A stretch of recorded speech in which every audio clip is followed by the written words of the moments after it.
فمن كان قلبه متعلقا في صلاته بشيء دون الله فهو قریب من ذلك الشيء. اگر نماز میں پہلے حالت سجدہ تھا، اب نماز کہہ دیا، سجدے میں جب خدا کے ہو گئے، اب جب قیام بھی کیا ہے تو بھی خدا کے ہی ہو، رکوع میں ہو تو بھی خدا کے ہی ہو، تشہد میں ہو تو بھی خدا کے ہو. اگر نماز میں کسی اور چیز کا خیال آ رہا ہے تو تم اس چیز سے قریب ہو. آسان ہو گئی، مشکل ہو گئی؟ یہ آسان ہو گئی، انتہائی آسان ہو گئی.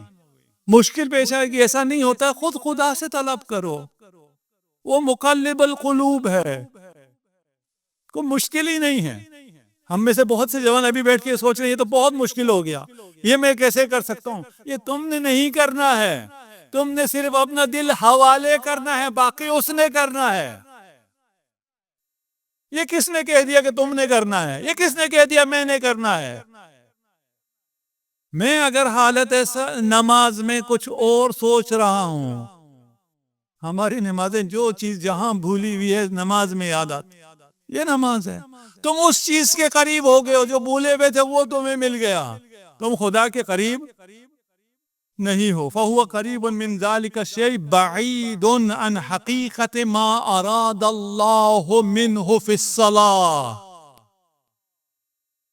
جو چیزیں یاد آ رہی ہیں تم اس کے ہو گئے، اس کا تقرب حاصل ہوا.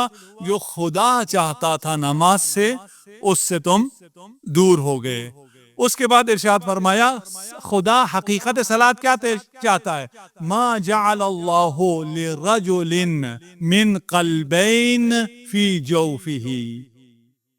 اللہ نے دو دل نہیں بنائے کسی کے سینے میں، اللہ نے صرف ایک دل بنایا ہے.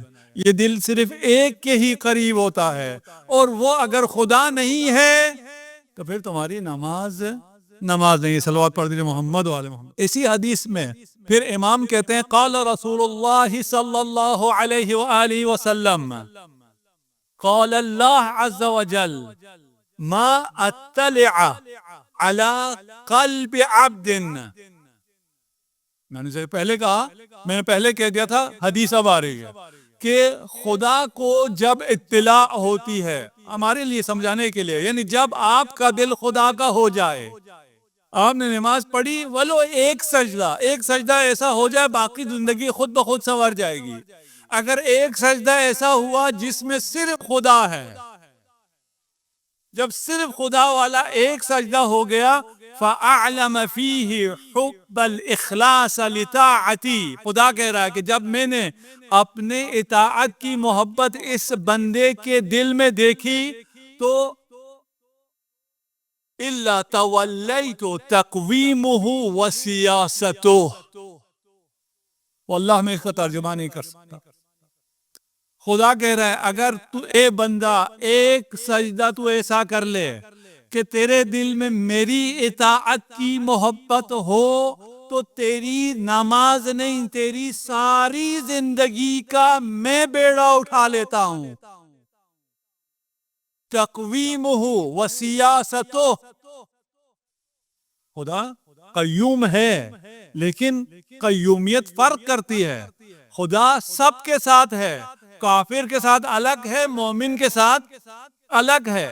خدا تیری سیاست خدا کرے گا ایک سجدے کے عوض، ایک توجہ کے عوض.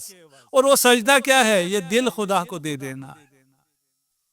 اگر یہ دل خدا کو دے دو، اگر یہ دل خدا کا ہو جائے، اس کے بعد زندگی آسان ہو جاتی ہے. نہ سوچو زندگی مشکل ہو جاتی ہے، تمہاری سارے مشکلات خدا حل کرے گا.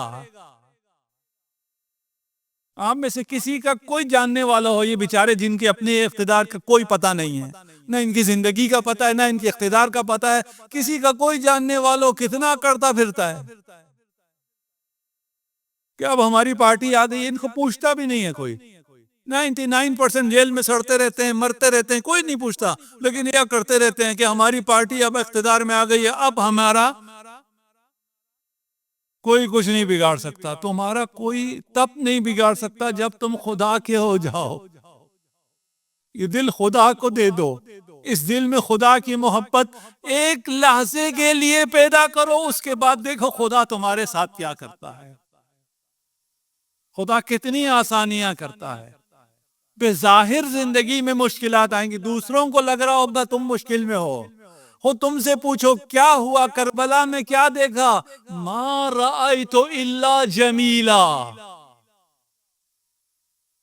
وہ اللہ نہیں سمجھ سکتے، اگر سمجھتے تو میری حالت یہ نہ ہوتی۔ یہ دل خدا کے لیے ہے، یہ دل دلدار کا ہے، اغیار کا نہیں ہے۔ دل دلدار کو دے دو، دل میں اغیار کو جگہ نہ دو۔ جو بھی مشکل آئے اسی سے بات کرو، جو بھی پریشانی آئے اسی کے در پر جاؤ، دیکھو وہ کیا معجزہ کرتا ہے۔ حسین نے خدا کے لیے اپنا گھر چھوڑا، خدا نے آپ سب کے دلوں کو حسین کا گھر بنا دیا۔